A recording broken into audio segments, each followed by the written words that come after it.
Cindy Heidelberg. My story about giving started a long, long time ago. I was a young wife, a new mother, and we were living in an upstairs apartment of an old house. And I was new at staying home with a baby. There was a knock at the door, so I went to answer it, and there stood my pastor. Now, in those days, when the pastor came to call, the pastor was in a suit and tie, and it was quite formal. So I said, come in, Dr. Clark. But I remember being really kind of embarrassed at my circumstances. So he came in and we had a really nice conversation, and I relaxed a little bit. I knew he was there because I hadn't been in church for quite a while.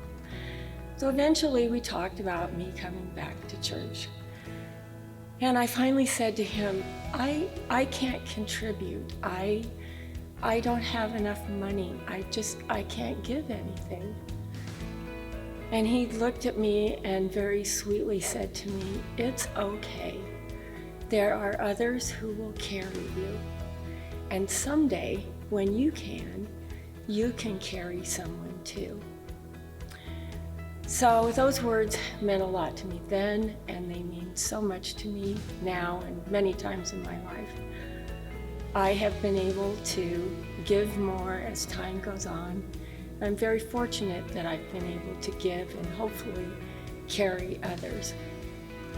Now that I'm much older, sometimes I feel really concerned about the shape of the world.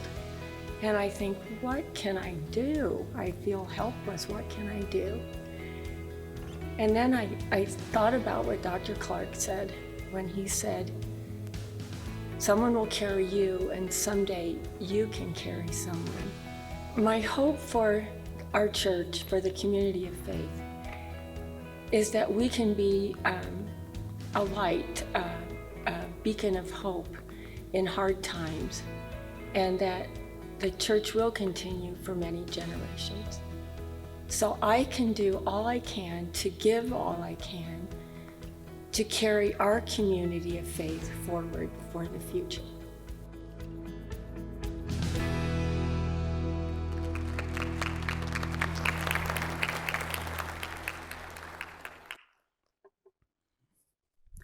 Thanks, Cindy. I am John Sievering. I'm the associate pastor here at St. Andrews, and I wanted to start out this morning by talking about a difficult decision that I had to make. I've been talking to some parents the last couple of weeks who have students who are getting ready to go to college, and there's a decision behind that, right? You're not sure exactly what you're going to do next, not sure where you need to go, where you need to be. And when I was a junior, senior in high school, I was dealing with some of those same questions, not sure exactly what I wanted to do or where I wanted to go. And as I'm sure you have already guessed, my dream was to play college football. And what you may not have guessed is that I was not highly recruited out of high school. So I do have a picture of me as a senior in high school. I was a 117-pound safety and punt returner, and I wanted so badly to be able to go somewhere and play football, and I was trying to decide what exactly I was going to do, how exactly I was going to make that work. And so I went to a couple of different colleges, was recruited at a couple of different places, and ended up trying to make this very difficult decision of whether or not I was going to be able to make that dream come true, or whether I was going to do this other thing that I was maybe more suited for.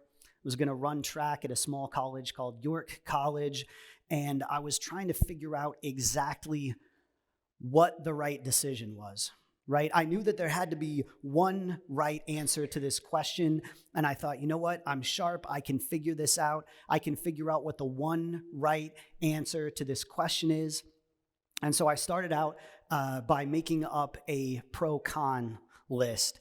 Where I listed, okay, here are the pros of going to this college, here are the cons of going to this college, here are the pros of going to this college, here are the cons of going to this college. And I realized at some point that was not actually going to be sufficient information. So in a way that would have made Rory Gilmore proud, I made a weighted decision grid where I would list certain traits about certain schools, and I would give that a weighted score, and then I would give it a score relative to that weight. I know this is riveting stuff, but I am going somewhere.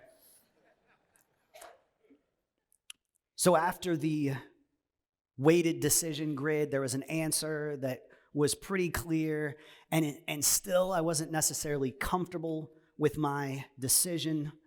And then one night I had a dream where the school colors and the school mascot of the school that my decision grid had showed up on. Was that dream God telling me where I should go, or was it my subconscious lateral thinking facilitated by the rest that sleep provides? I don't know. I leave that to you.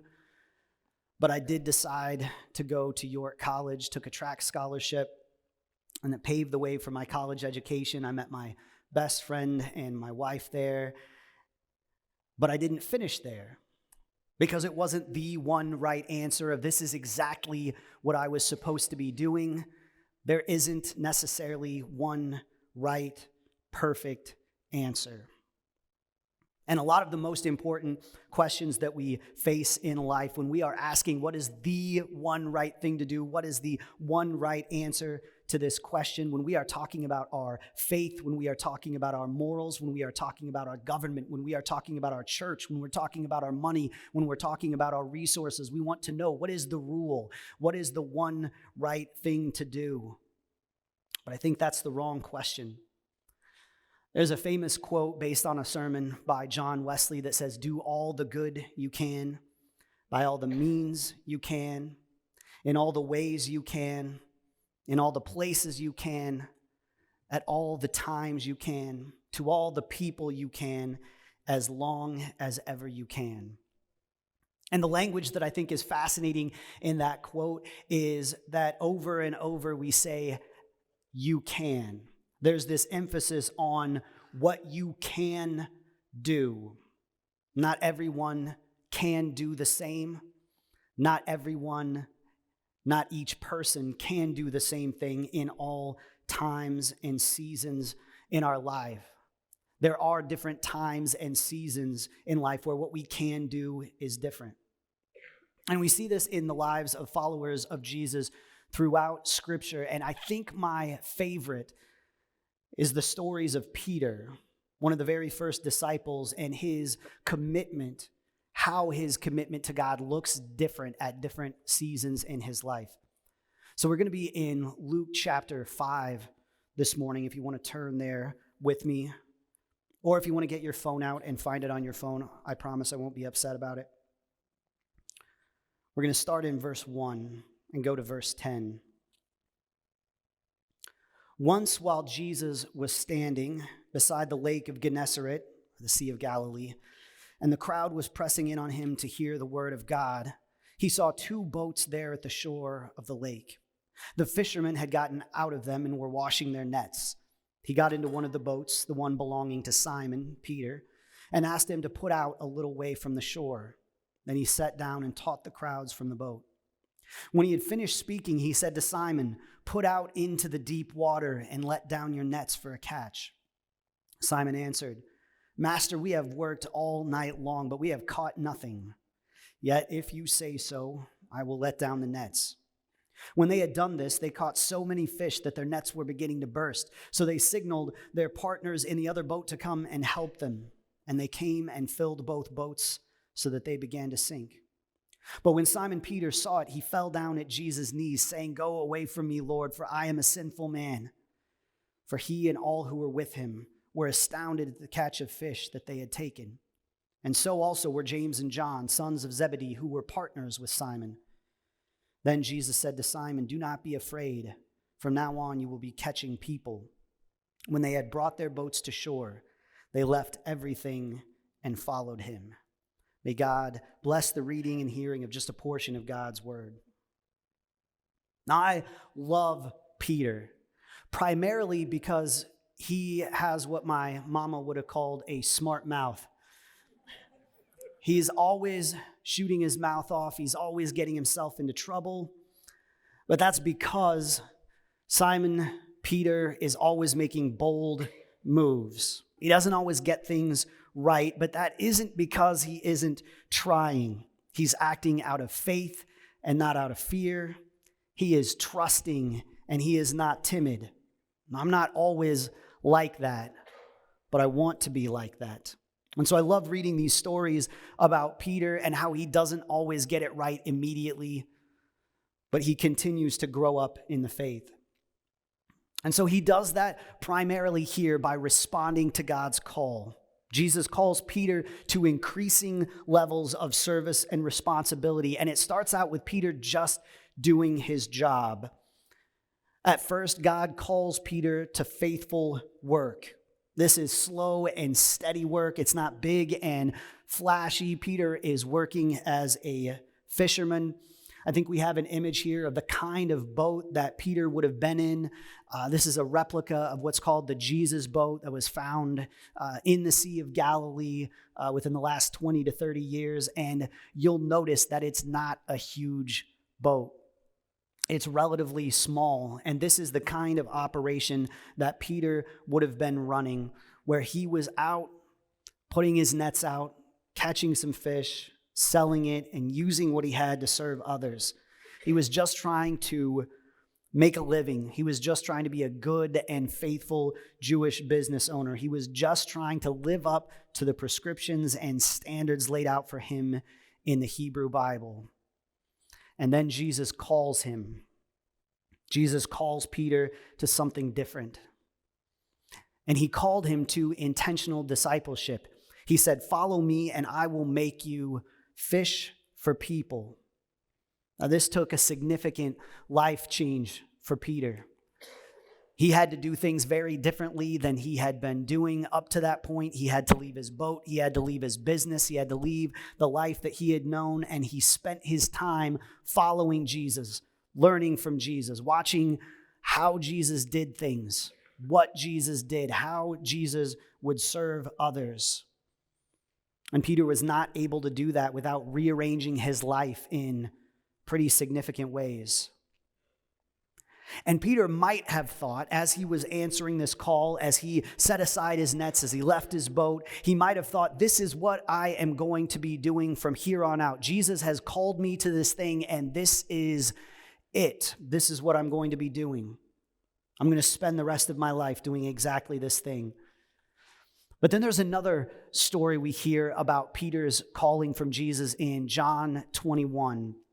I'm not going to read the whole thing. It's a little bit of a longer story, but after Jesus' death and resurrection, there is this moment when Peter is back out on his boats. He had been following Jesus for 3 years. Jesus had died, and Peter had gone back to what he had known. And Peter meets Jesus out on his boat again. Someone calls out and says, "Peter, put your nets out." And they recognize that it's Jesus, and they come into the shore, and they have a breakfast of broiled fish. And then Jesus does a really fascinating thing in John 21, where we've heard the story of Peter denying Jesus 3 times. Jesus 3 times asks Peter the question, "Do you love me?" Offers Peter the chance to redeem himself, offers Peter the chance to again reaffirm, "Yes, Jesus, you know that I love you." And Jesus' response to Peter after all 3 of these times, "Peter, do you love me?" "Yes, Lord, you know that I love you." And Jesus responds, "Then feed my sheep. Then feed my sheep." Peter is not sent back to his boat after Jesus is raised, but rather Peter is called to leading and caring for God's people. Peter is called to an intentional investment in emerging generations. Although we don't know exactly for sure what Peter's age was relative to the other disciples most of the time, because of his life situation, because of the job that he had, because of the business that he ran, there's the assumption that Peter was older than some of the other disciples. And so Jesus calls Peter to feed my sheep. Take care of these folks. Take care of these folks. We read in Matthew's gospel that all of the disciples are given this commission to go out and to make disciples of Jesus. Jesus tells them, I want you to go out and tell people about who I am and about what I am doing and about what I have for you. Peter is the only one that gets this special call to feed Jesus' sheep, to care for the other disciples. Jesus had to know that most of the disciples would not live to see the fruit of their work, that they would be working to build something that they would not see finished. There's an old saying that a society grows great when old men plant trees that they will never sit in the shade of. Some of us are being called right now to leave a legacy of faith for upcoming generations. God's call on Peter's life was not static. There was no one right answer when Jesus was saying to Peter, this is what I want you to do. This is what I am calling you to do. There wasn't only one right thing. It depended on a few other things in his life. It depended on his maturity. Peter started out not knowing Jesus. He grew up faithful in his tradition, but then met Jesus and followed him for 3 years, learned from Jesus, and he grew up in his faith. And that experience matters, right? That time that Peter spent following Jesus mattered. There were things that he did not know he was capable of, that he only learned, that he only found out because of the time he spent following Jesus. There are things that he did not know he could accomplish because he had not yet had the opportunity. He had not yet tried.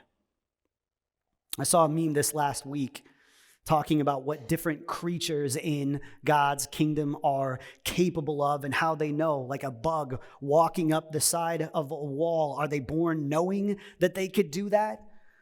Or do they just accidentally do it one day and go, yo, look at what I can do? There are things that we do not know because we have not yet tried. Peter was capable of more than he imagined, but he had not yet tried. God's calling to Peter was not static. It was not the same throughout his life. It was different because of his level of maturity. It was also different because of Peter's level of commitment. Jesus gave Peter opportunity after opportunity to recommit, to express his commitment to what Jesus was doing, and Peter had consistently done so. First of all, by letting down his nets when Jesus told him to. Then by leaving his boats when Jesus asked him. And finally, by responding to Jesus when Jesus asked him, Peter, do you love me? Yes, Lord, you know that I love you. Peter committed not just in his words, but in his actions, not just in the things he said, but in the way that he reorganized his life. Peter's calling by Jesus was also different just based on the season, the time of his life. We don't know a ton about his situation, but we know that when the opportunity came, we know that when Jesus called, Peter was ready. And so I want you all to be thinking today about what God is calling you to in this season of your life. Maybe you are being called to faithful work. Maybe you are being called to do the work that God has given you to do your job well, and to help and support those around you through it. This is our stewardship season, where these 3 weeks out of the year, we talk a lot about what it means to steward the gifts that God has given us. And for some of you, what that means, what faithful work looks like, is new committed giving. Maybe you've never filled out one of these pledge cards that we're going to have next week before. Maybe you've put something in the box sporadically, but you have never committed to consistent giving. Maybe God is calling you to some kind of intentional discipleship. You've been following Jesus with your life. You've been trying to do what Jesus wanted you to do in any number of situations, and there is a reorganization of your life, a reordering of priorities that might be necessary to pursue change in what God is calling you to. And many of you, like Cindy was talking about on our video, you're being called to leadership and caring, to leaving a legacy of giving for those who will come after. And for those of you specifically who find yourself in that season in life, I know that many of you are here not just because this is your church, but because you have kids and grandkids that you know need a church like this. And you want to make sure that this kind of church is available to them and to people like them. Many of us have been helped. Many of us have been carried by the church. And so is it time for you to be part of carrying others?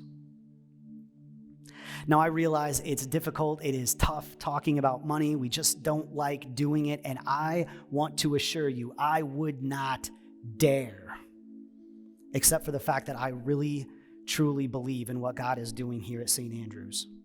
I'm going to be very honest for a moment. I have attended and served at churches that there are folks I would just not have invited them to. Churches where they said and believed everyone was welcome, but we all knew that they were only welcome so long as they looked and thought and loved and spoke the same way the folks who were already there did. And I am so grateful to be here, because I look out and I see good and faithful people of different races and different income levels, different genders and sexualities, different political parties and religious backgrounds, who believe that what unites us is more significant than what divides us, who believe that following Jesus has to be central to what it means to be part of the church, and who are committed to welcoming and loving and celebrating all of God's good creation. I see people who are connected with God and with one another, and I see life stories being changed. So during these 3 weeks in November, we hand out these pledge cards, and I ask you to consider prayerfully what this church means and has meant to you, and what you believe it means and will mean to those you love and to our community, and to reflect on your season of life and what God might be calling you to. When we talk about God's call on people's lives, one of the most beautiful and profound stories for me is Moses. Moses was always willing to follow God's call no matter where it led, and it called him to some radically different places and times in his life. He was called to be a shepherd at 40. He was called to be a liberator at 80. He was called to be a leader of God's people until he was about 120. And Moses did not change the world accidentally. It took commitment, it took risk, it took intention, and it didn't always look the same. But when we recognize and embrace the season we are in, we can be free to follow God's call wherever it leads. And it doesn't have to look like our neighbor's call or our friend's call. It doesn't have to look like our pastor's or our Bible study leader's call. We can be free to do all the good we can, by all the means we can, in all the ways we can, in all the places we can, at all the times we can, to all the people we can, in whatever season we find ourselves in. Would you all join me in prayer? Good and gracious God, we thank you for your calling on our lives. We thank you for the purpose that you have given us to be part of loving the world into wholeness.